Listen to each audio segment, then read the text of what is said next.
Hi everyone, welcome to this session on the joy of programming, joy of computing using Python. Let's wait for a few more minutes so that everyone can join.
Hi everyone, am I audible? Please confirm by typing in the chat box.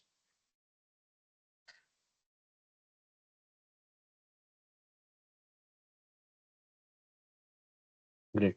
And make sure my screen is also visible so you can read the text.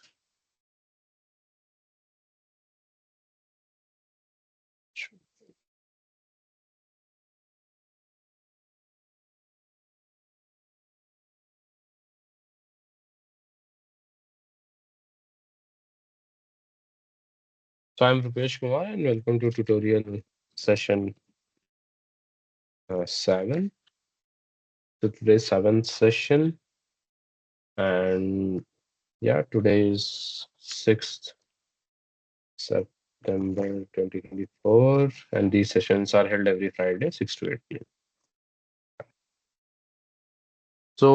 Till now, we already have seen a total of 6 sessions in this course. So am I audible? Is this screen visible? Please confirm.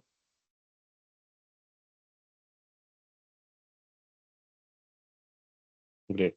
So till now we have already held total 6 sessions. So this is the seventh session in this series, and towards the end of the session, I will like to ask all of you to ask queries related to any topics. So by today, we will have covered a total of, so we have already covered half of the sessions that we'll be covering for this semester. So I would like to ask you guys if you have any queries regarding any of the topics covered in the previous sessions. Please ask during this session, towards the end of the session, right? And in this session, what you all, I guess someone is typing. Acha. Yeah. And for this week, you all have gone through the video lectures. So you were taught about some how to use how to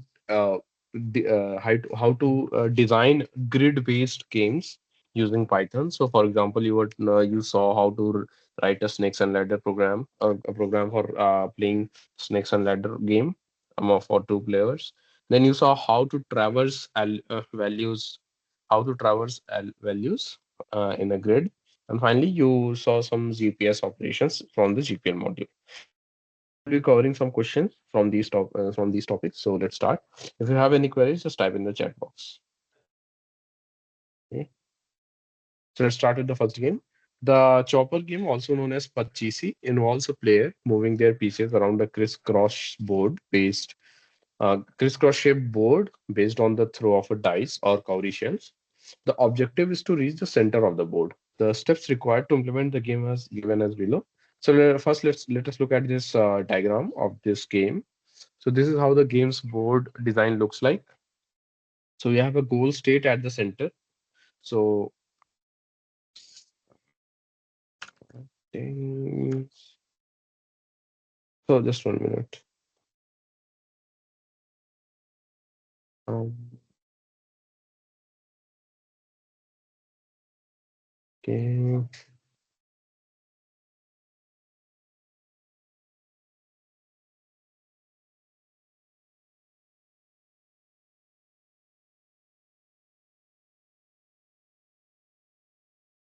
Hmm.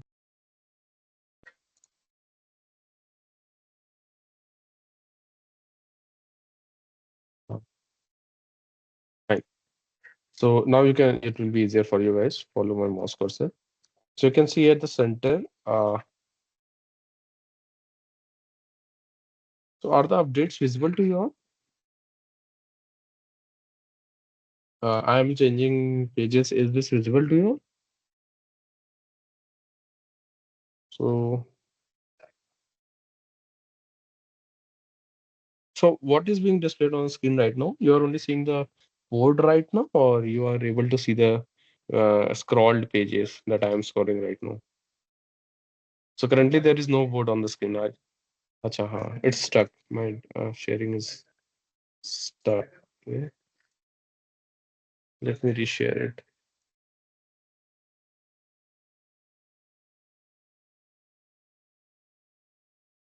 Hmm.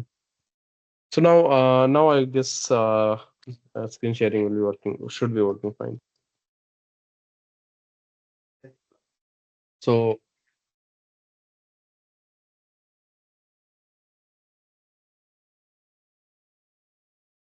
let's start with this board game. So let's have a look at this board right now first.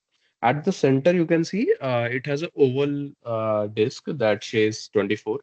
So this is the goal state of this game.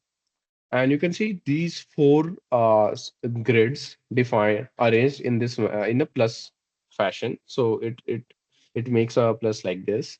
So the rules of this game says there are four players. Player one sits on the left hand side, let's say. All the four players sits at one of these ends of this square these grids, fine. And each player has each player has their pieces, playing pieces, initially placed at the zeros of their specific points. So, for example, if the player is sitting on the left hand side, their first piece will be placed at this zeroth index of the grid. Similarly, for the second player, it will be placed here, the starting point, third player here, and the fourth player. The this dice will maybe the anything the playing disc will be placed here. Now, what they have to do, they are given a dice containing, let's say it's a normal Ludo dice. It contains six faces.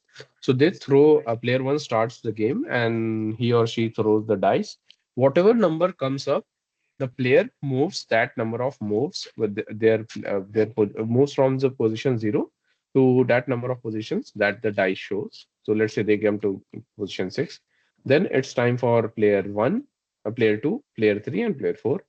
Then again, player one again comes in and the player plays their game. In this way, the objective is to move their uh, pieces at these respective grid locations. So one by one. So let's say 0 to 6, then 6 to 14, something like that, until and unless the player he reaches the center of the play game board, which is 24. So the objective of all the players is to ensure that their playing piece comes at the center of this board, that is the signified by that oval with the number 25, 24. Fine. So whoever does this at the first is the winner. Fine. So this is how this game is playing. So let's look at some more rules. So let's say if our player is at the location 22. So let's say if our players playing dice is at location 24, and the throw of dice says that he has to move four places. So he can't move to place 24. He or she will not win. So this is also has to be kept in mind. So whenever the pieces are near the objective oval, that is 24, the total number of moves that the player can make is fixed, is constrained. It has to be exactly the total number of moves required to move from that particular location to the final goal state. Right. So let's go ahead and look at the implementation details and then resolve device and algorithm that would do this. So there is some to implement this game onto using Python. There are certain steps that are involved, and and this problem states those steps in some random order. What we have to do is we have to organize these steps so that the program works well. So let's start. Fine. So let's see what is the first step. First step, it says roll the dice or simulate a throw of Mauritius, whatever, to determine the number of steps the player can take. Move the player's piece based on the dice roll.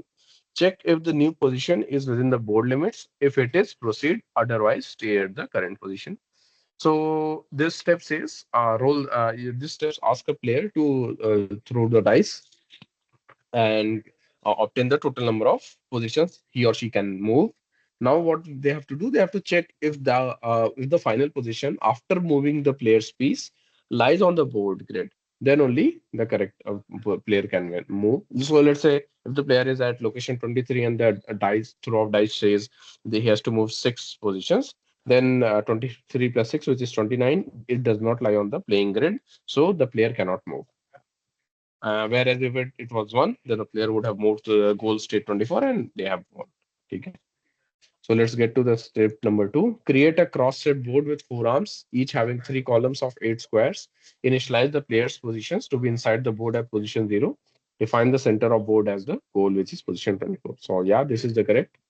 So yeah, this is the first step that you would do basically when you first for implementing this board game, you have to you have to implement this grid, the playing grid onto the system or in your code. So the first step would be option two. So this is step one. Fine.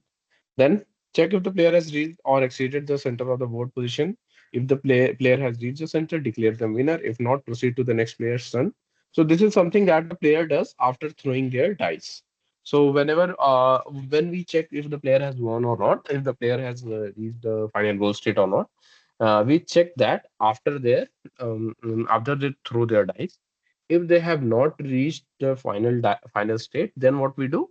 The turn switches for the next player, so the next player can throw the dice. So this is something that will be done if the player has thrown a dice. So I don't think this is option two. Let's get back to the option one that says roll the dice. So first you roll the dice, then you move it.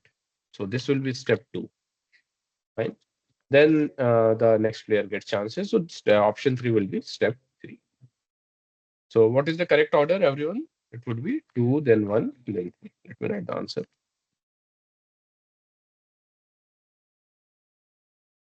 Two, one. Okay. So this is the correct answer.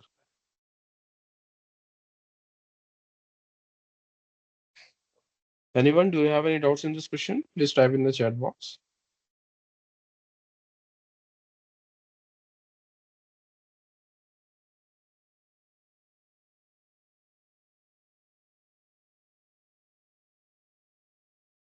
Hello, am I audible?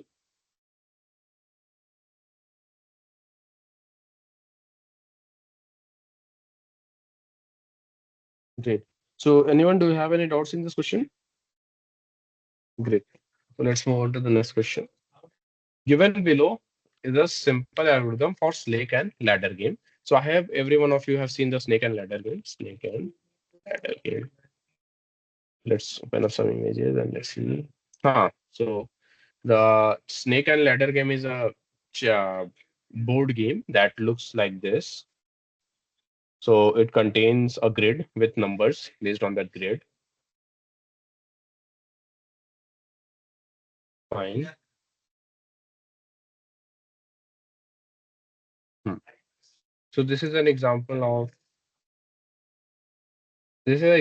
snake and ladder game. Also, it's a very small.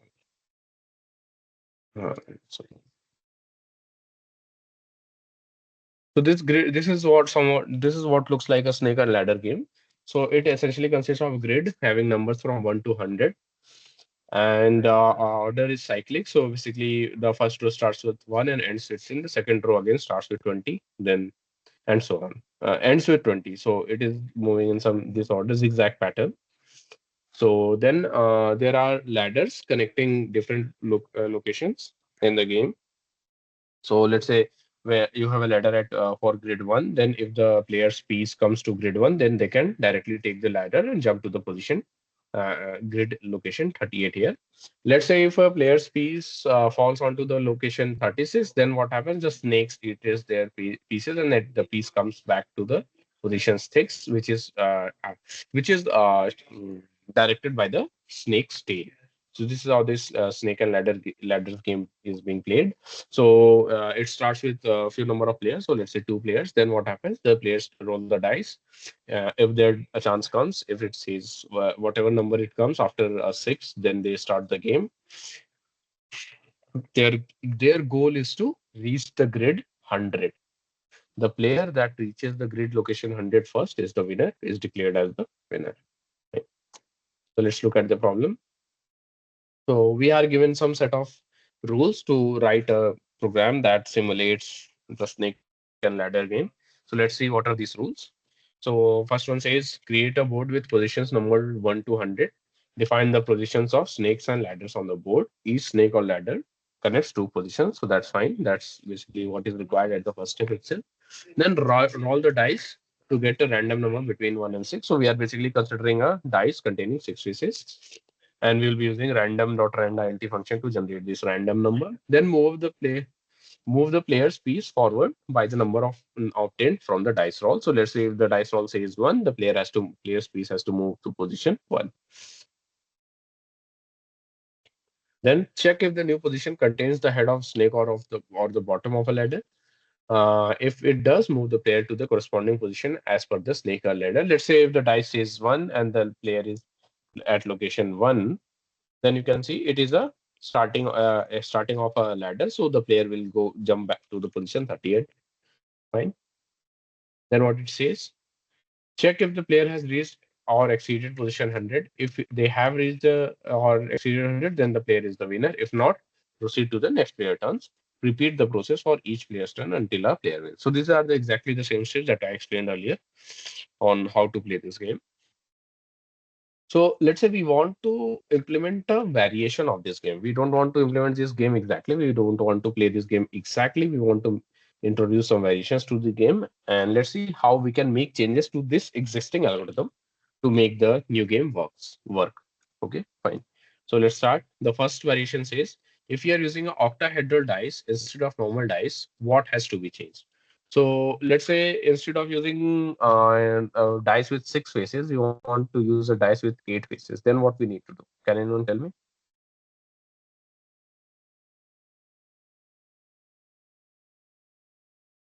Anyone? Just type your answers in the chat box.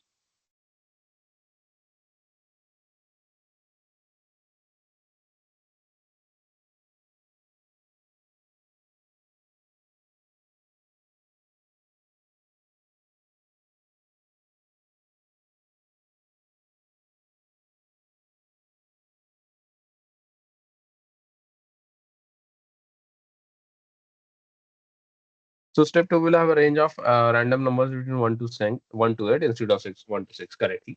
So yeah, we will have to change the step two so that there are random numbers between 1 and 8. So let's say uh, option B says modification is required only in step one if you use a board consisting of 200 tiles instead of 100. So is this correct? So let's say if you want to use a dice with eight faces, then is it necessary to increase the number of grids in number of tiles in the game? Anyone? If we are using eight phased dice, so yeah, no, we don't need because eight does not exceed actually 100, the limit 100, so it's fine. So let's say if there were there we use the dice with 101 faces, then we would have needed total 101 minimum number of tiles, but that is not the case here. Okay. So let's look at the third problem. Modification is required in both steps one and three if we use a board consisting of 200 tiles.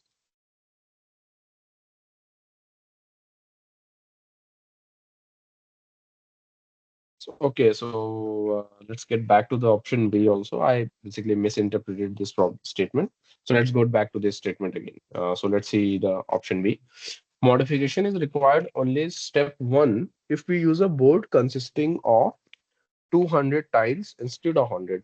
So the problem is saying, let's say we use a board with 200 tiles, then what step has to be modified? So let's see.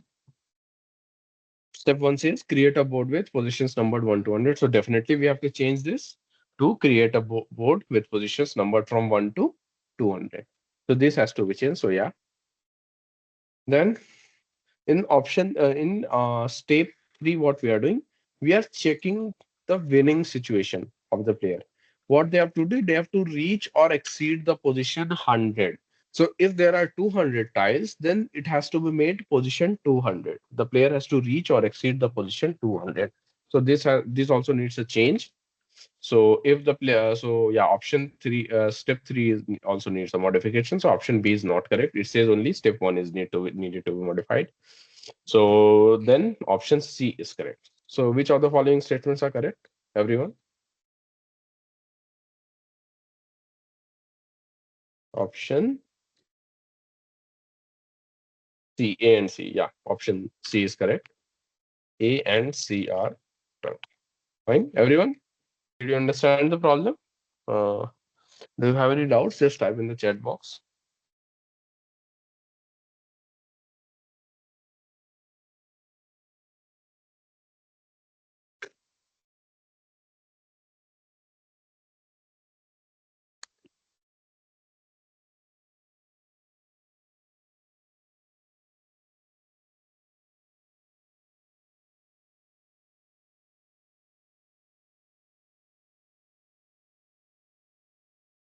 Great. So let's move to the next question. Let's see the next problem. Problem three. It says there is a player Nishan who enjoys the game of snake and ladders, but feels that the player should be given an extra chance if the player lands on a prime number tile. Assume that no prime number tile has snake or ladder in it. So it means that, so let's say we have a snake and ladder game, and our the players dice, I mean, जो भी players, what do we say? If the player lands on a prime number tile, such as tile number 29, let's say, then what the game has to do? It has to give him or her another chance. So the player needs to get another chance to throw a dice and then again make a move from that location. And assuming that no prime number tile has a snake's mouth or a ladder's bottom. Okay? Then then Nishan generates the following function is prime to check if the position of player is prime or not. However, there is a chance there could be a small error in the code. Identify the line number corresponding to the error. In the absence of an error, answer -1. So let's look at this. So this is a function that has been implemented and it checks if the position is a prime or not. What we have to do, we have to identify if there are any issues with this code. If there is no code issue, then we have to return -1. If there is some issue, what we have to do, we have to return the line in which there is a bug. Fine. So let's look at this. Def is prime. So we are defining a function, Python function named is underscore prime. It takes in an input variable position. Then within the function block, we define first condition. If position is less than equals to 2, return false. Then the next line says it's a loop between 2 to square root of position plus 1. If position modulo I is 0, return false, else return 2.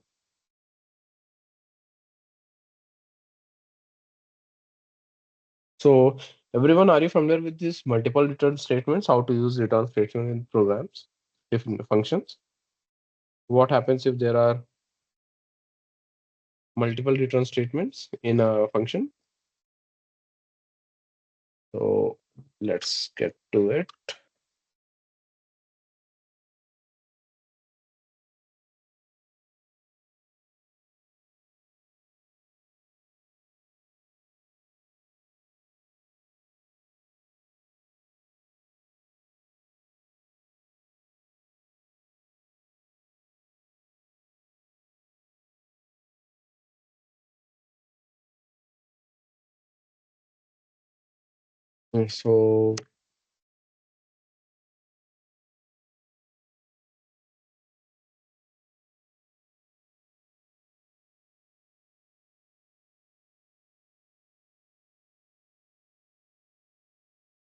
So let's say if I have a function, so when hmm, def, let's say there is a function my func that takes in an input x, and if I say if x is less than equals to 2, what we have to do? We have to return -1, or for I in range, let's say 10, what we have to do? We have to create, let's say if I create a list, x, y is a blank list, and then I, and then we return y. So what happens? Can anyone tell me what happens to this function if x is less than equals to 2? So will the line number 13 get executed? So will the for loop run? Or maybe anyone? If x is less than equals to 2, let's say x is 1. Then will this line number 12 get executed where we are initializing a list y? No. Why? Because we are having a return statement here. So in Python functions, whenever you obtain or you observe that there is a return function, then if that statement gets executed, then the function exits. So if x is less than equals to 2, this statement gets executed and the function returns, and none of the later statements get executed. If x is greater than 2, then these lines will be executed, and finally y, the list will be returned. Fine. So let's go back to our program. So it says def is prime and it takes in the position number as input. Now what it is saying, if position is greater than less than equals to 2, return false. So what is 2? 2 is 2 a prime or a composite number? 2 is a prime number. And it says if position is 2, then also return false and do not check anything else. then what there is there a problem in the program? So the program is trying to check if the position is prime or not, and it is saying if position is 2, then you have to return it's not prime. So is this correct? Anyone?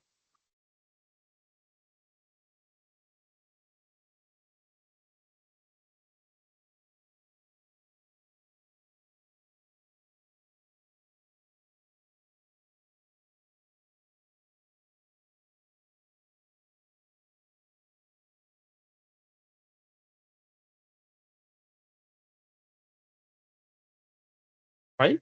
So it is essentially what happens when you put 2 as an input, position 2, it says 2 is not a prime number. So this is incorrect. So that's why we have a problem in the line number 2. Everyone, do you have any doubt? Just type in the chat box if you have.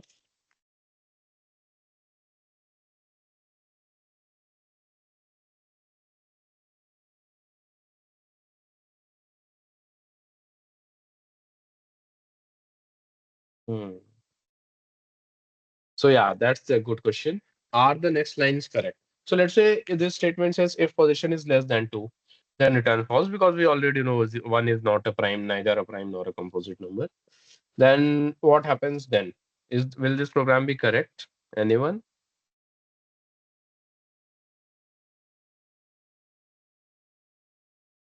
Please answer this question. So let us write this function. Def is prime position. And let's say if less than 2, then what we have to do? We have to return false, else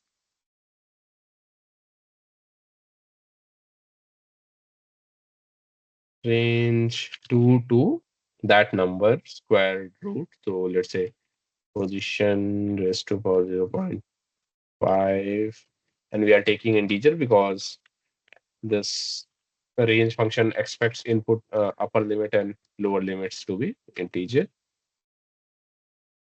Fine. If position modulo I equals to 0, then what is happening? We have to return false.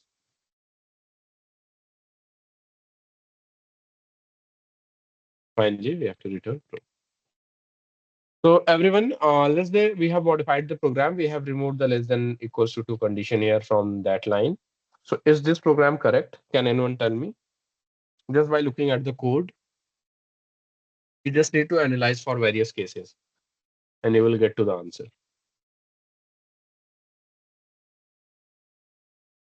Yeah, let me answer this for you. So whenever we talk about a number, so let's say we are talking about a number 101. Okay? And when we talk about prime or composite numbers, then what we need? We need to find out the total number of prime, total number of factors of that number. Okay? If the number of factors is 2, that is 1, and the number itself, then it is a prime number. Fine. So this is how we check if a number is a prime number. So what is the maximum value of just excluding the number itself that can divide that number without leaving any remainders? Anyone? So let's say if I have a number 100, what is the number no, from 1 to 99? What is the maximum value? So the question is the maximum number between 1 to 99 that divides 100 without leaving a remainder. Anyone? So what would be the maximum number between 1 to 99 that divides 100 without leaving a remainder?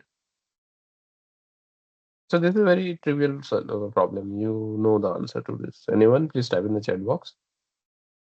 No. So I'm talking about 1 to 99, not 1 to 100. You have to take the numbers from 1 to 99. So it would be basically the answer would be 1 to squared root of 100. That is 10. So there is no number greater than square root of 100 that can divide 100 without leaving any remainder. Fine, everyone? So this is basic mathematics. You all know this.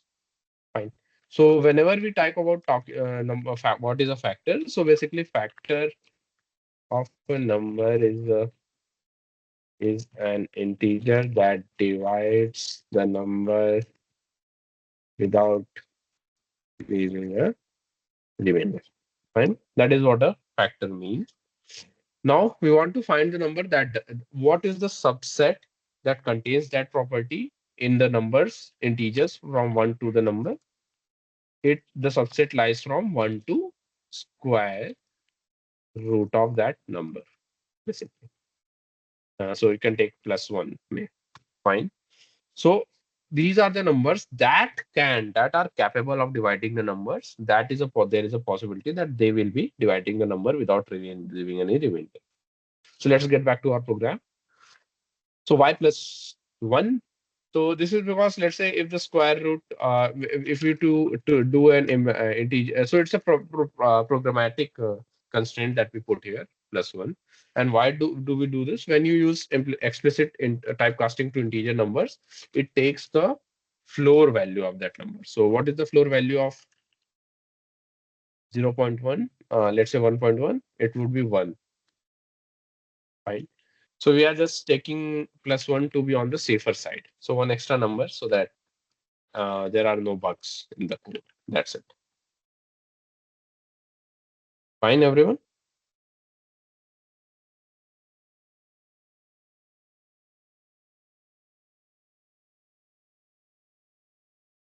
Floor.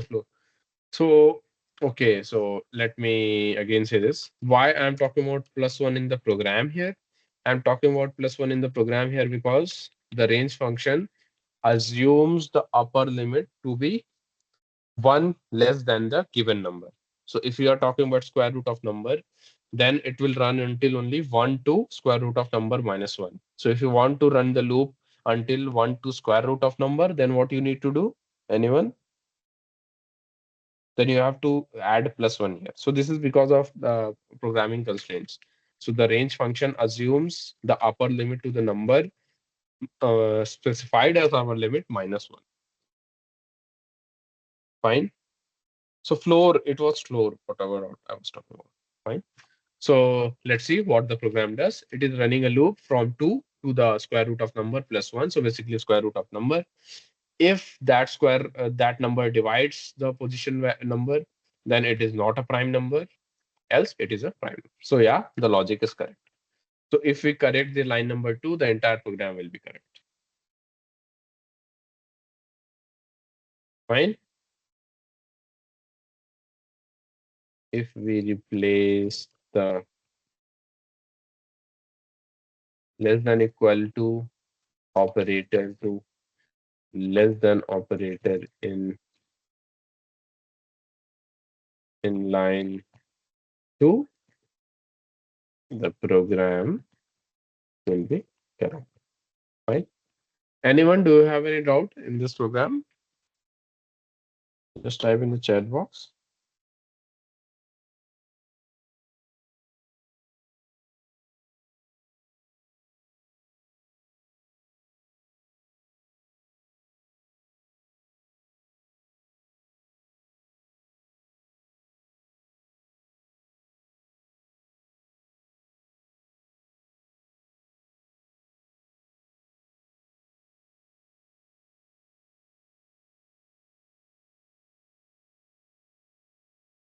If you have any doubts, just type in the chat box or we can move to the next question.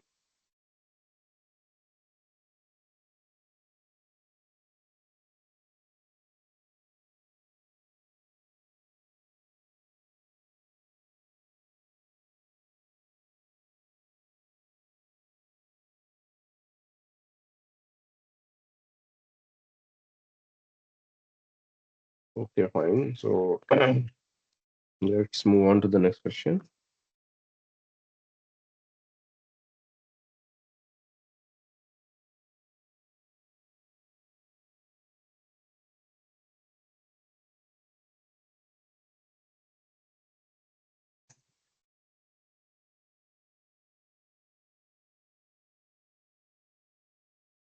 Find the error in the line of code written using the library turtle to draw a square. So, are you familiar with this turtle library? So, it is basically used to draw, do basically draw graphic images using Python. You can use it in Python basically. So, it's a wrapper around the old turtle library. So, we have to find the error. So, basically, our task is to draw a square in the apps using this program. If there is some error in this program, we have to type in that line number where the error occurs. So let's see. So first line says import turtle, it's come perfectly fine. And third line says screen is equals to turtle dot screen. So fine. It is initializing a graphics screen. Then we are taking the turtle object in the variables SQU. So basically SQU equals to turtle dot turtle. Then we are running a loop for I in range 3, SQU dot forward 100, SQU dot right 90. So what the turtle location has to do, it starts from the location 0, comma 0. It has to move by length 100 and then move right. So this is done 3 times. So if let's see what happens. Right.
So let's see what is happening. Let me take the pencil tool. So let's say the turtle starts here. So let's say the turtle object starts here. What it says move forward by length 100. So let's move forward by length 100. Let's assume this is the length 100. Then what we have to do? We have to move right, turn right by 90 degrees. So it goes, and then the right towards it is in this direction. Now the turtle is pointing in this bottom direction. Then what we have to do? We have to again move by 100 steps. So we are here.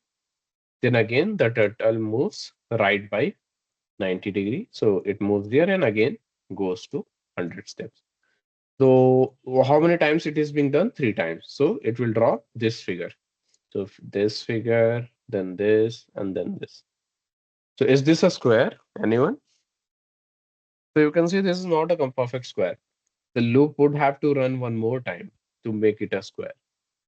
So I think it should be in for I in range 4. So indexes start from 0 and it will be run till 0, 1, 2. So range is from 0 to 4. It has to be ranged from 0 to 4. So the line 7 is incorrect. Loop should run from 0 to 3. Range 0, comma 4. So this should be the correct behavior, correct answer.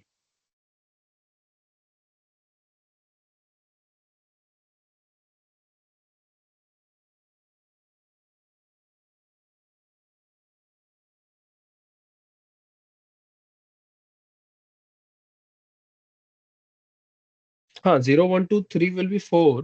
But what about range function? Do you know the behavior of range function? So it returns integers from 0 until 3 minus 1, that is 2. So it will be 0, 1, 2 for this program. In line number 7, when you see, it says for I in range 3. So I will be iterating from 0, 1, 2. It will not go to 3. So for going to 3, it has to be 4. Right? Anyone? Do you have any doubts?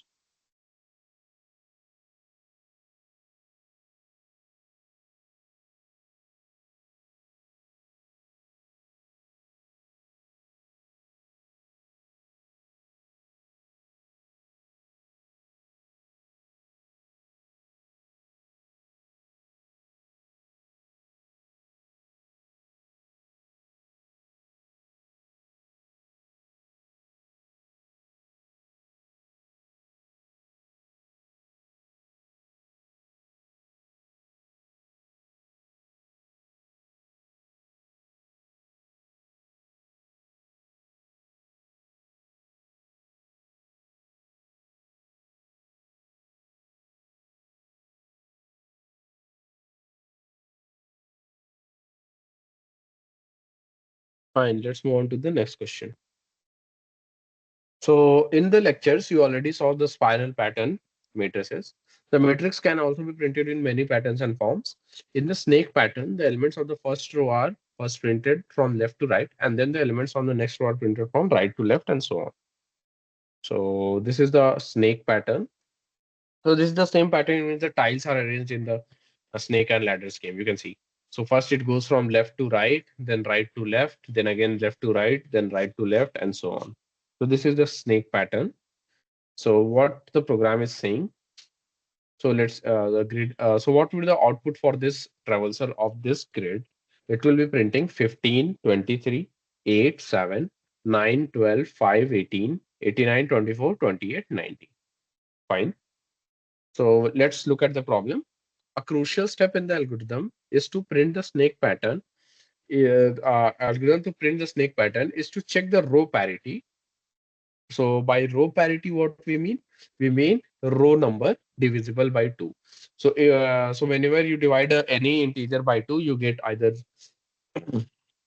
0 as a remainder or 1 as a remainder. So row parity essentially means the row number modulo 2, the remainder obtained on dividing by dividing the row number by 2. So identify the correct statements regarding this step. Assume the normal row indexing of a matrix starting from 0. Okay. So when the parity is 0, we print the elements of the row from left to right. Let's see.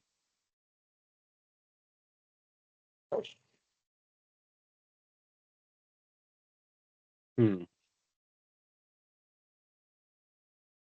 The elements are first printed from left to right. So whenever the parity starts, it starts from a row number starts from 0. We have to start from left to right. So if 0 parity, by parity, it means modulo 2, row number modulo 2. So you are printing a row and you have to print that row in a specific order, either from left to right or right to left. Fine. And by parity, what we mean? By parity, we mean the row number modulo 2, the index of the row modulo 2. So for row number 0, the parity is 0 because 0 modulo 2 is 0. The remainder of dividing 0 by 2 is 0. For row number 1, the parity is 1 because the remainder of dividing 1 by 2 is 1. Fine. Is this clear?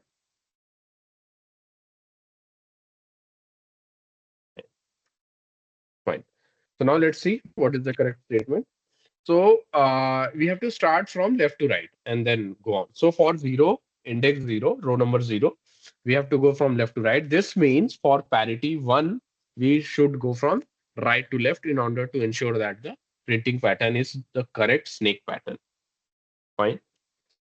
So let's say option A, when parity is 0, we print the elements of the row from left to right. So this is the correct because for every remainder of 0, we have to print from left to right. When parity is 1, we print the elements of the row from left to right. So this will be incorrect because since we are printing from left to right for parity 0, we can't print the same for parity 1. Then option C says when the parity is zero, we print the elements of the row from left to right, right to left. That is the opposite order the, then specified in the program. So this is incorrect. Then the option B says when parity is one, we print the elements of the row from right to left. So this is correct. So for parity zero, we are printing from left to right. From parity one, we are printing right to left. Options A and D are correct. Anyone, do you have any doubt in this program? In the solution?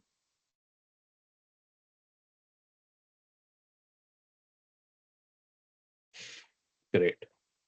So let's get to the next question.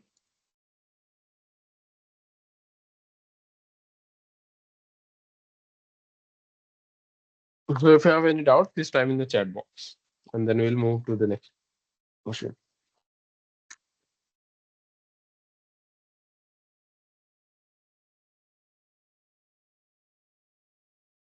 If you have any doubts in this program, just type in the chat box.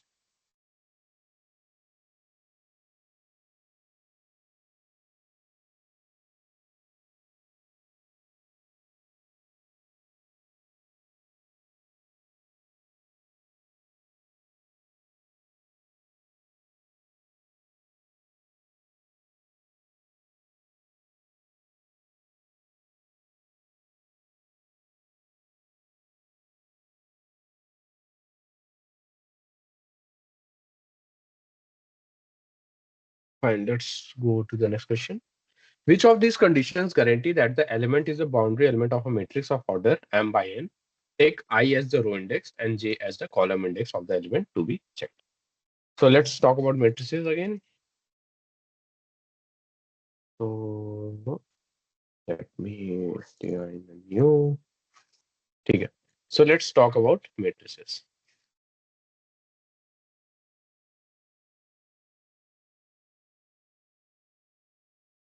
Okay. Let's take a pen.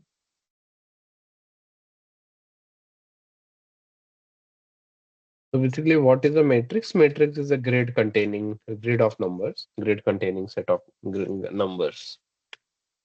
It can also contain other values also. So let's say this is a matrix. Fine. Let me take an image from Google. That would be better. Okay. Yeah. So this is what a matrix looks like.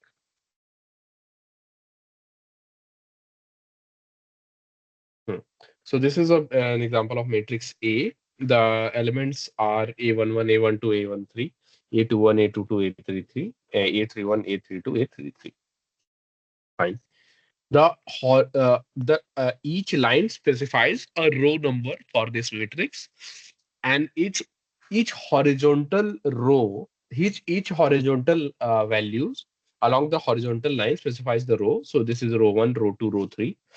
Then each vertical value, each vertical alignment of the values gives us a column. Fine. So this is the M cross N matrix. So let's see what the program says. Let's say how to implement such matrices in when you do Python programming. So we usually use lists of lists to implement these matrices. So these lists look somewhat like this.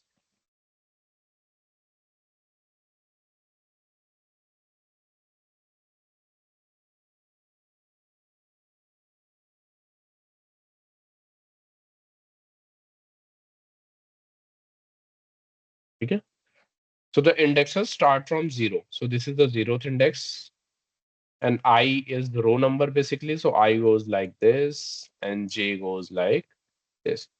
This is how. So we use list in Python. So in Python we have lists, right? Basically they are the same things, list or array.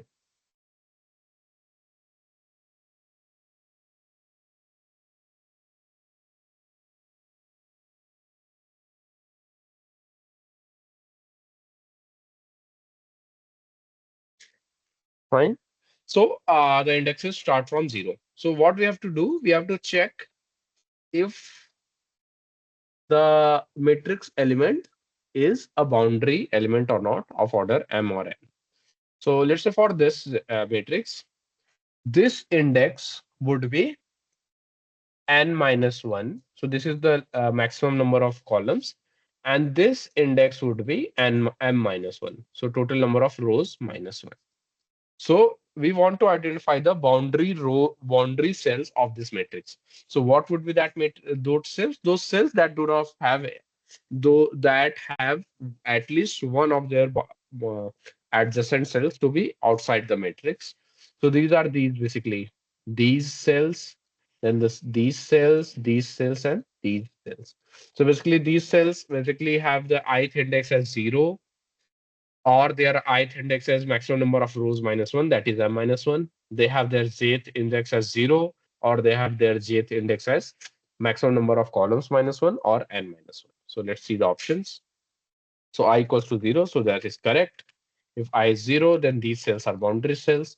I is equals to m minus 1, where m is the maximum total number of rows. So yeah, this is also correct. Then j equals to 0, this is correct, and j equals to n minus 1, which is total number of columns. So this is also correct. So everyone, did you understand this answer? Options are correct. So basically, whenever we talk about boundary cells, we talk about those cells that lie on the boundaries of the matrix. So basically, the cells having their row 0 or the last row, cells in the first column or the last column.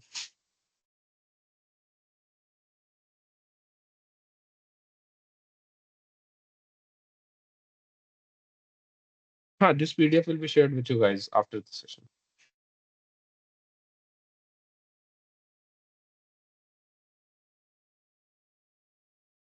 If you have any doubts, please type in the chat box.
So let's move on to the next question. I hope there are no queries. So given a set of 4 integers as an input, the following code tries to print the elements in the form of square matrix of order 2. Fine. So what is a square matrix of order 2? It's basically 2 by 2 matrix. A matrix with 2 rows and 2 columns. That's it. But the code might contain some errors. Identify the line number corresponding to the error. In the absence of an error, give your answer as -1. Fine. So everyone, please try to read this code with me, and then let's see what is there. So we have 4 integers given as an input list to the program. The program's task is to convert it into a matrix containing 2 rows and 2 columns, and then print the elements of the matrix. So first line says print, enter 4 numbers, 1 in each line. Okay, that is correct. Then numbers, we are initializing a blank list numbers. Then we are running a loop 4 times for I in range 4, 0, 1, 2, 3. I goes from 0 to 3. And then we are appending values you taken as an input from the user. So all of you are familiar with this input function. We are taking input from the user, typecasting it to the integer data type, and then appending to the list numbers here. So till here, everything is fine. We are getting 4 integers as an input that are appended to a list. Everyone, so if you have any doubt, please type in the chat box. In line number 6, what we are doing, we are initializing a blank matrix containing a list of lists. So it's a list containing 2 separate lists. Fine.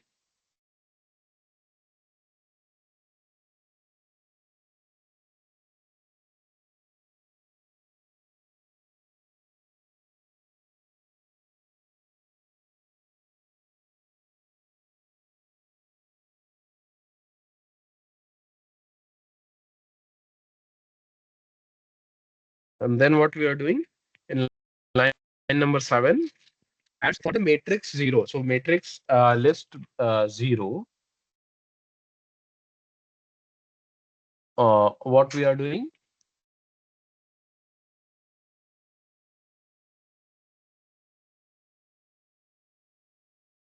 so basically matrix at 0 signifies the list at the index 0. So the matrix is the list of lists. So it contains a list, 2 lists inside the list, bigger list.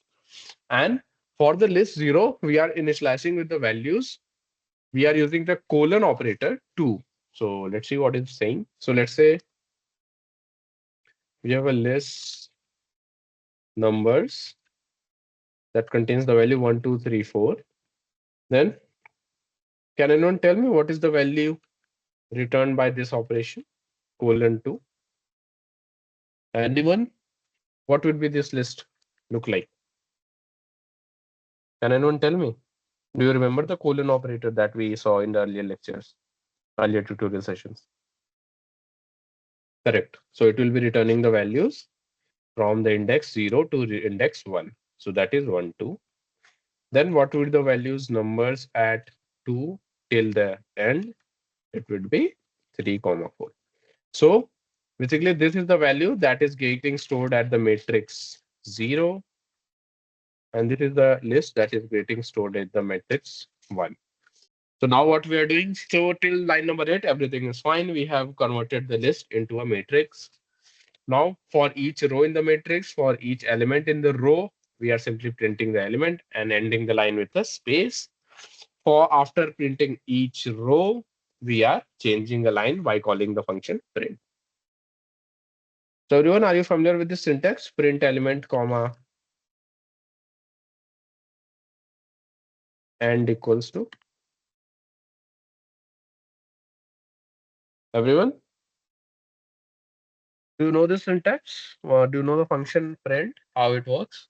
So basically, whenever you print something, it ends the line with something. By default, this end is a backslash n, that is line change. And since while printing the matrices, we don't want the line to change for each row. So we want to print each row in a single line. So that's why explicitly we are defining the end with a space gap here. And after printing each row, we are calling the print function. So by default, what it will do, by default, it will change the line after printing each row. Everyone, do you understand this? If you have any bugs, please type in. If you have any queries, type in the chat box. So there are no bugs in this program. So what we have to answer -1. -1 says there is no error. There is no error in the given program. Fine. Anyone do you have any doubts? Please type in the chat box.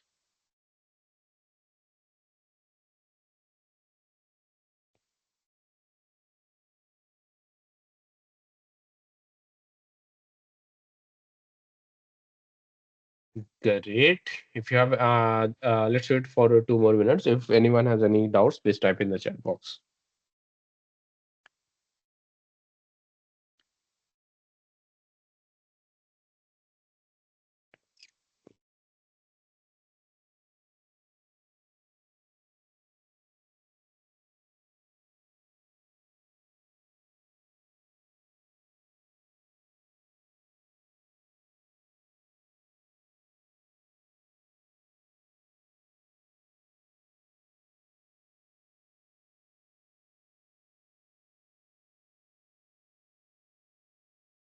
So yeah, file imports we'll be looking at them, I think, in the next future lectures, maybe not today. For today's session, file IO is not the main topic. So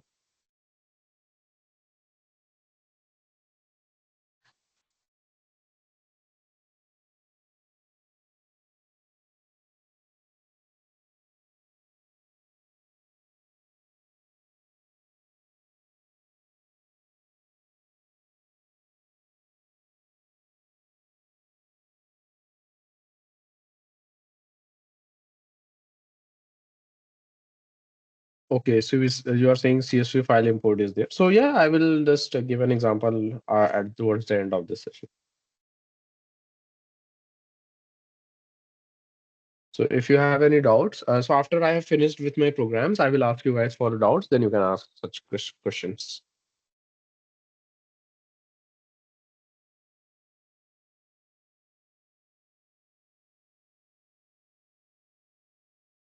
So none of you have any doubts? Fine, we will discuss your queries after I have covered all the programs that I have decided for this session. Okay.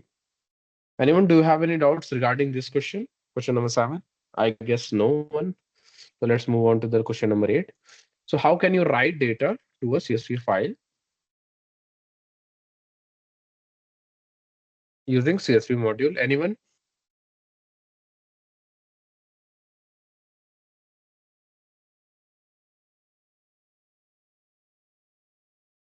No, option C is incorrect.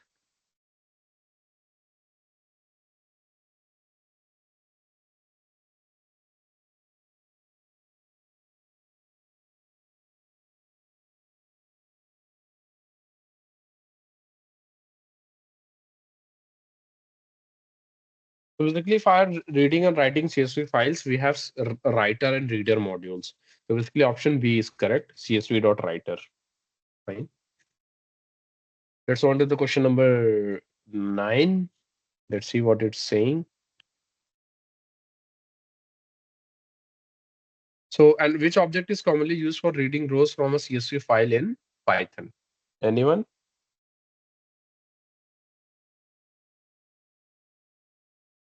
So I already saw in the told in the previous problem. So these are the objects are used are known as CSV reader and writers. So basically, the correct answer is option C, CSV dot writer, reader for reading the rows from a CSV.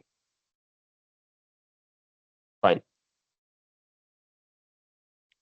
So let's move on to the last question for today's session. So identify the correct statements regarding the gmplot library. Gmplot is a Python library that allows you to plot.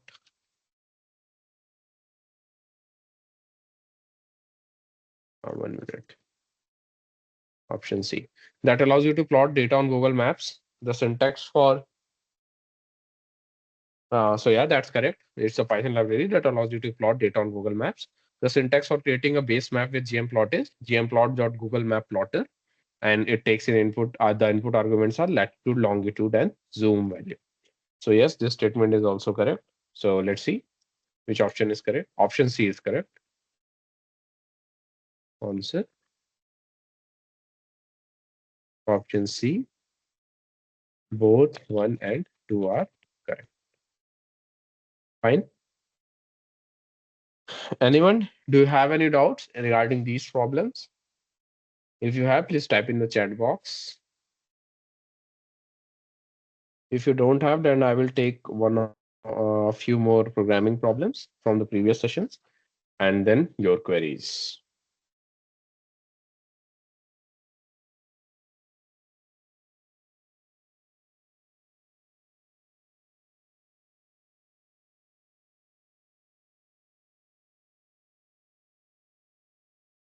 So these are few programming problems from the previous session. If you want me to answer these questions again, then I will help you out. Or if you have any queries regarding these problems from these today's session, please type in the chat box. And then if not, then I will proceed with the some of new programming problems. So let's, yeah.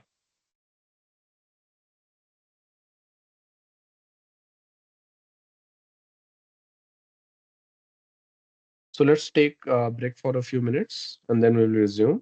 So till then, please go through these problems and type in the chat box if you have any queries. Fine. And let's resume. Type your queries in the chat box. Let's resume at 7:20.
Hi everyone, let's resume. So someone is asking that where is this PDF present? This PDF will be shared with you guys after this session by the NPTEL team. So can anyone just confirm if I'm audible?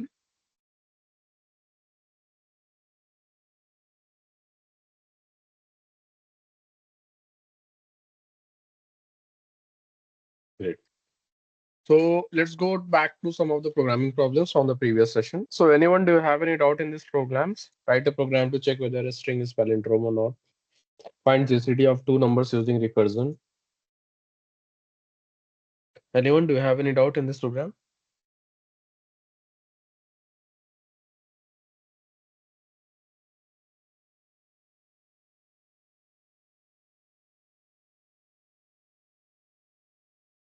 Great. Then write a program that takes a string as input and prints all the possible permutations of that string. Were you able to answer this program solution? Anyone? Were you able to solve this program?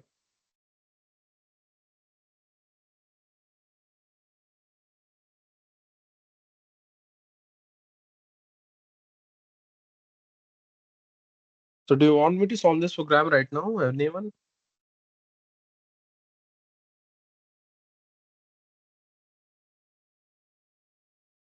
Let's see. So let's see what does the program says first. So let's say if I type in my name, first name in the program. So it's too big. So let's ignore this for now. So let's say if I have a string ABC, what do I mean by permutations? So permutation means orderings of characters or letters in the string. Fine. So what are the possible permutations of the string? ABC, ACB, BAC, BCA, then CAB, and CBA. So how many permutations are there? Anyone? Can you tell me? So for a string having n letters, what are the total number of permutations? N factorial. Are you familiar with this idea? This n factorial. For a string having n letters, there are total n factorial such combinations. So if you try to write this for ABCD, then it will be 24. For ABCDE, it will be 120. ABCDEF, it will be 720 permutations. So it's really difficult to write this manually, but what we can do, we can write a recursive program that solves this problem. So let's see how we can do this. So let's take this example only, and let's try to draw a sketch of a program. How would that program look like? So whenever we talk about permutation, we see that we have three. We first talk about the total number of locations that we can fill. So we have total three locations that can be filled. Fine. Let's say we fill first location with some letter. Then how many letters are remaining for the remaining two? We have n minus one letters can fill these uh, empty spaces. Then finally, n minus 2 can fill the remaining empty space. So anyone, can you observe a pattern of recursion here? So let's say it was a really big string, something like this. Then after choosing a letter to place at location 1, we would have, we were left with this string. Then again, we get this string. So we have to fill all these places one by one. Everyone? So can you see what is happening here? At each stage, we are filling a location and then again choosing a letter to fill at a particular location and then removing that number of locations from the empty string and doing this, repeating the same operation for the string. This will return a particular ordering or a permutation of the string. Everyone, do you understand what I'm saying? So for example, for the character ABC, we have three empty locations. We choose A for the first location, then we have two empty locations. Now for these two empty locations, we choose B, then we have the third empty location, and for that empty location, we choose C. Now let's backtrack. Let's go back. Now for, let's say, for the first empty location, we choose B, then we have two empty locations, and then it goes on. So it's a bit more involved. So are you familiar with the concept of backtracking in programming? Or are you have you seen the lecture sessions where they have talked about backtracking? I don't think so. Anyone, can you confirm if you are taught about if you have been taught about backtracking in the NPTEL sessions? No. So yeah, then this problem is a bit tricky for you guys. So let's ignore this for now. So you will be able to understand this program after you have studied backtracking, right?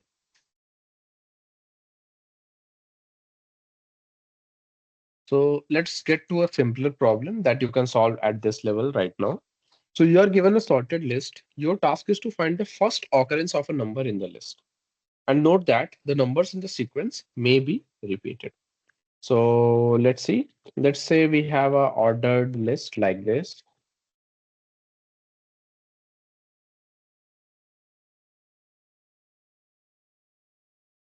So we have an ordered list that looks like this. And let's say if I give a number and I want to search for, let's say, 77. And you have to return the first occurrence of that number in this list. Fine. So what would be the answer? So let's assign index locations to these numbers. So this is index 0, index 1, index 2, index 3, index 4, 5, 6, 7, 8, and 9. These are the index positions for these numbers. So one is at index 0, 2 is index 1, 2 is index 2, 3 is index 3, 4 is at index 4, 5 is at index 5, 77 is at index 6, then 7, the next 77 is at index 6, 7, then 800 is at index 8, and 1000 is at index 9. So uh, now what you have to check, you have to find if 77 exists in this list, and what is the index that corresponds to the first occurrence of the number 77 in that list. So 77 occurs in this list for two indexes. The indexes are indices. The indices are 6 and 7. And the first occurrence is index 6. Fine. Similarly, let's say if n was 2, then 2 was occurring at locations 1 and 2, at the index locations 1 and 2. And we would have the program expects the answer to be 1 because 1 is the index for which the value 2 is occurring for the first time in the list. So before moving with the solution, I hope every one of you have understood the problem right now. Everyone? So everyone, do you understand this program? Till until then, someone is saying, can we solve question number 3 using recursion? So yeah, you can solve it using recursion but it requires some kind a backtracking variable that's essentially helps you to backtrack values. So yeah, okay, the solution is recursive. You can think of it if you can. Fine. So now we have understood the problem. So let's try to solve this. The first way is simply linear search. What we do? Start from index 0 and keep searching until you find n. But we have to pay attention here. One thing, the list is sorted. So we do not need to do linear search. We can use a faster searching algorithm. So what is that algorithm? Anyone?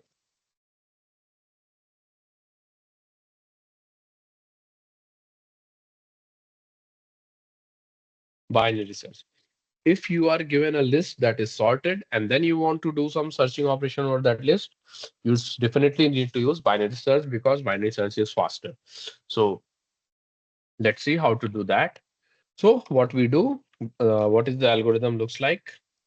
So let's take the starting binary search. So let's define the start index of our program. So it is 0. Then we define the end index of our program, which is 9. Then we compute the mid index, m id mid idx. Mid index equals to start idx plus end idx divided by 2. Fine. So essentially, we need the integer division here because we need indices are always integers. Then we check if n is equals to mid index, is equals to the value at mid idx. Let's say our value is stored in the list value. We found the number, the index at page, and is present in the list. Else, what we have to do? We have to check if n is less than that value at mid idx. Then we have to search at the left part of the list from the mid. So basically, the end will be updated as end idx equals to mid idx minus 1. Else, we have to search in the later part of the list, which is start idx equals to mid idx plus 1. Fine. And until when we have to do? We have to repeat these steps until start idx is less than mid idx. Fine. If this condition is hold when you start idx becomes greater than mid end idx, basically it's mid end idx. If this happens, if the start index is greater than or equal to mid index, this means we were not able to find any value. We were not able to find that value in the list, so we can simply exit saying that the program value is not present. Now, this is the basic binary search algorithm that will only tell that the value that given number is present in the list at some specific location. Now that location can be, let's say for 77, that location can be either 6 or 7. We want to ensure that that index is the first occurrence of that number in the list. So how can we modify this algorithm to do that? Anyone? Can you solve this problem?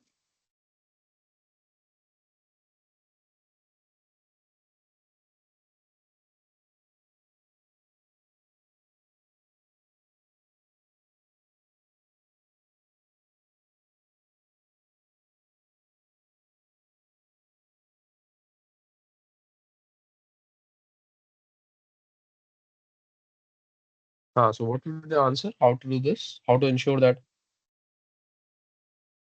uh, this is correct?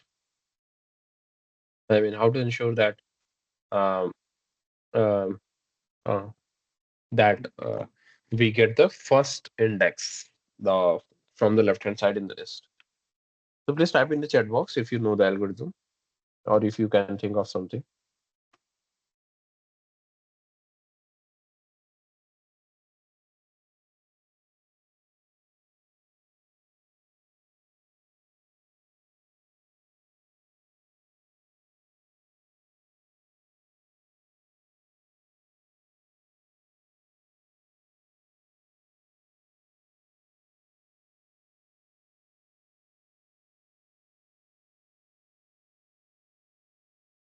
Okay, so let me solve this for you guys. So let's say we find that 77 is present at these locations. Okay, locations 5, 6, and 7. Then due to the nature of binary search, we will surely get the location 9 here. I guess 9 by 2 is 4.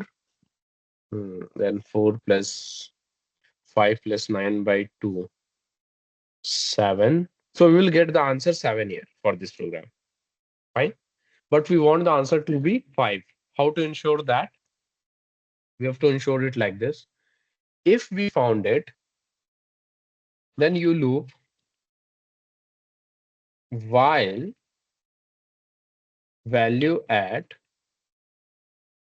mid idx minus 1 is not equals to n. जब तक ऐसा until this condition is not happening, we have to decrease mid idx by 1. So mid idx minus equals to 1. So what does this mean?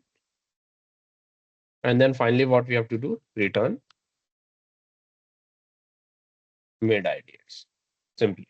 So how does this program works? Let's see.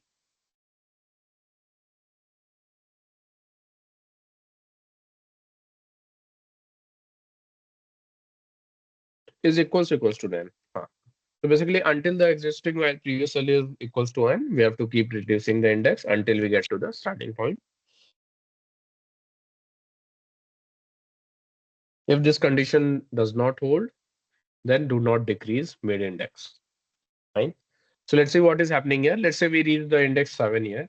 Now we check if the value at 7 minus 1, that is 6, is equal to 77. If that's the case, we have to come to the index 7, 6. So mid index becomes 6. Then again, we check if the value at mid index minus 1, that is 6 minus 1, 5, is equals to 77. Yeah, this is true. So again, we update the mid index to index 5. Now when we check the value at mid index minus 1, that is 5 minus 1, 4 is 77, it gets false. No. So we don't need to update mid index anymore. And we get the first occurrence of the value 7 in this list in this way. So everyone, were you able to understand this answer? If you have any queries, please type in the chat box.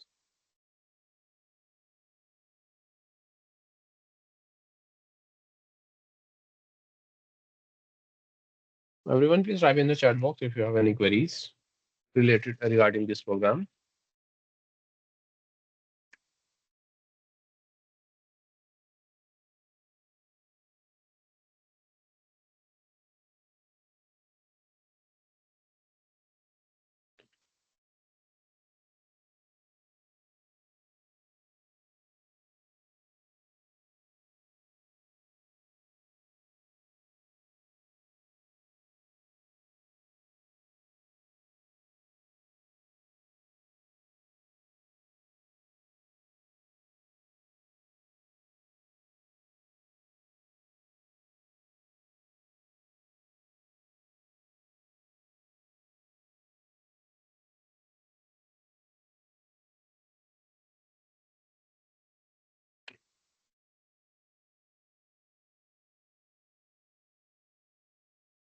So I guess no one has any doubt in this program. Anyone?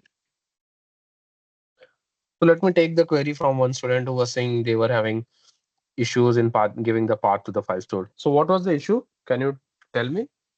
What was the issue with importing files in your program?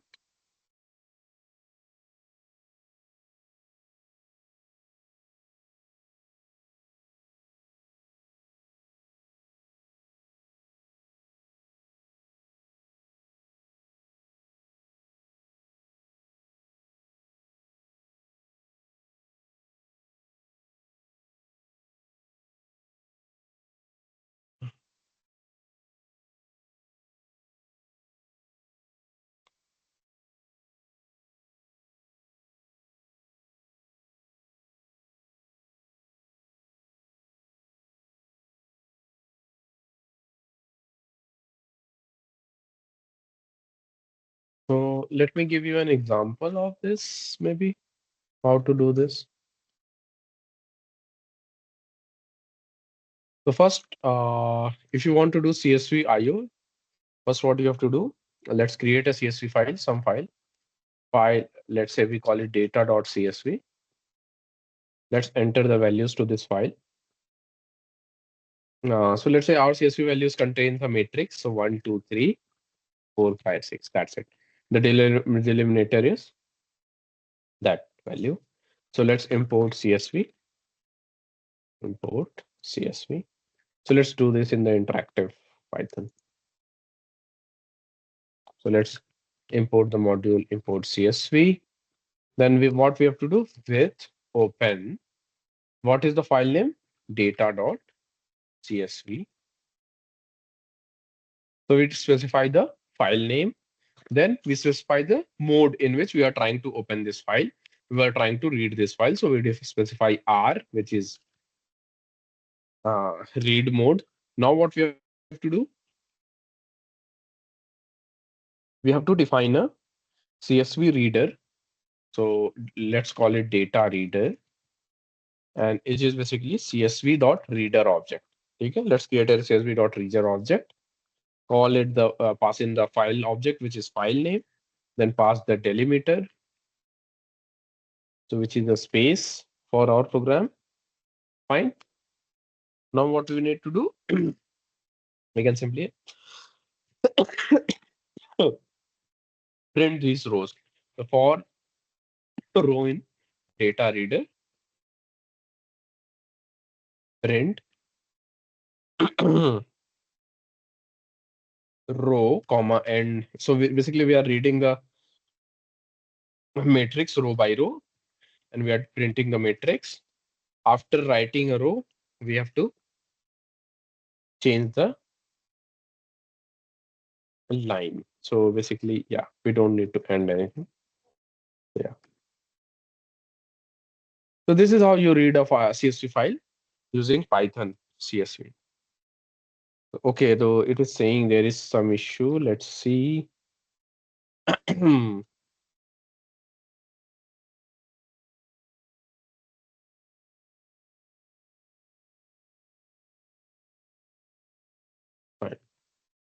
So now this will work. So essentially, I had to pass the entire path.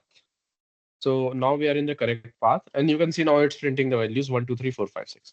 So this path has to be the actual path in of the file where it is placed.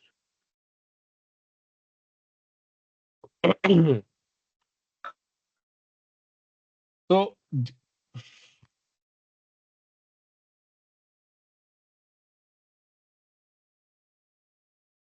so let's say let me give you an intuition on how files are arranged. So are you familiar with the file tree in any operating system? So let's say you have a root folder. Let's say your documents folder, and then there is a file data.csv. Fine. So please pay attention here. I'm trying to explain how to pass correct file paths. So let's say you have a folder documents in your computer, and then you have stored a file data.csv in the documents folder. Now let's say documents folder is in the home folder. So this is how it looks like. The home folder contains the folder documents.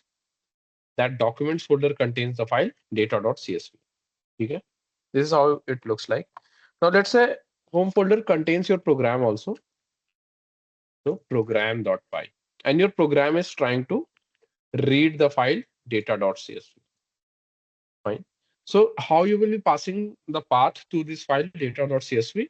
It will be the path in which you are running your program plus the path of the data file.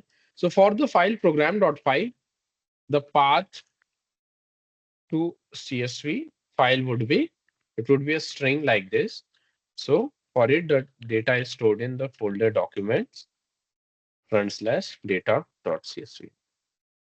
So do you understand how to pass correct paths? So basically, there are two folders, one folder documents in which there is a folder home that contains a file program.py, and in that same folder home, there is a folder documents in which it contains the data.py. So it's in a different folder. So what will be the path that will be passing in the file program.py? It will be documents/data.csv.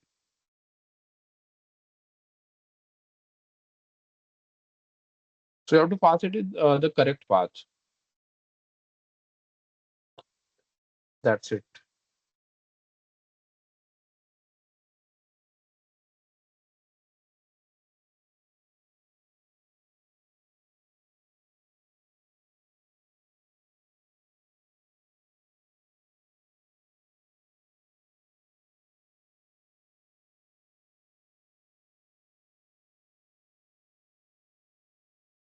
No, no, it depends. It's just an example. I'm just giving an example. Let's say your folder is organized as like this. That's it.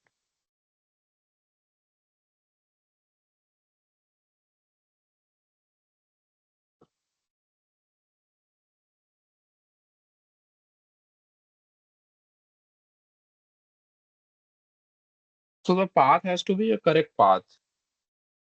That's it. If it's not, then you are passing it wrong.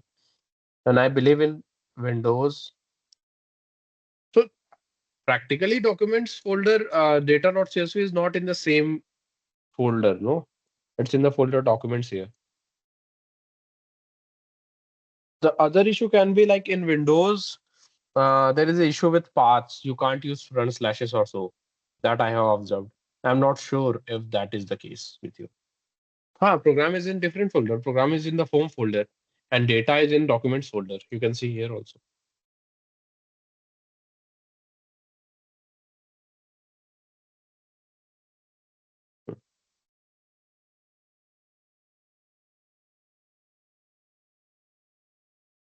Great.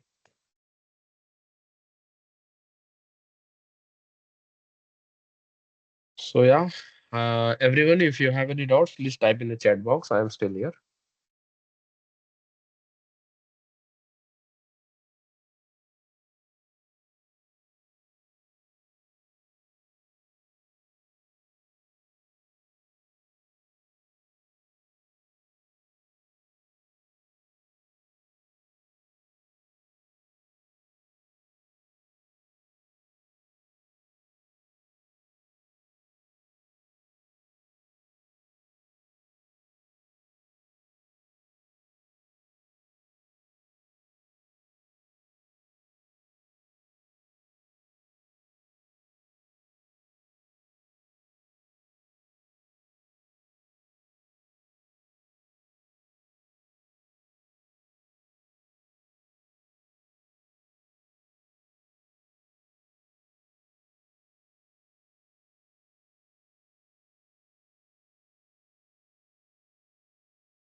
So, hi everyone. If you have any queries, please type in the chat box. Otherwise, leave the meeting so that we can end the session. So, I have already covered all the problems for today's session. If you have any queries, please type in the chat box. So, I can see there are three students here. So, if you have any queries, please type in the chat box. Otherwise, please leave the meeting so that we can end this session.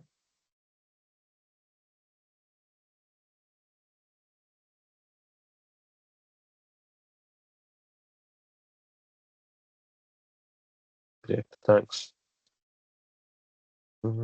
Anish and Vibhay, do you have any doubts? Please type in the chat box. Otherwise, we can end the session.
So,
it's already 7:59. So let's end this session. So I guess these two students are not responding.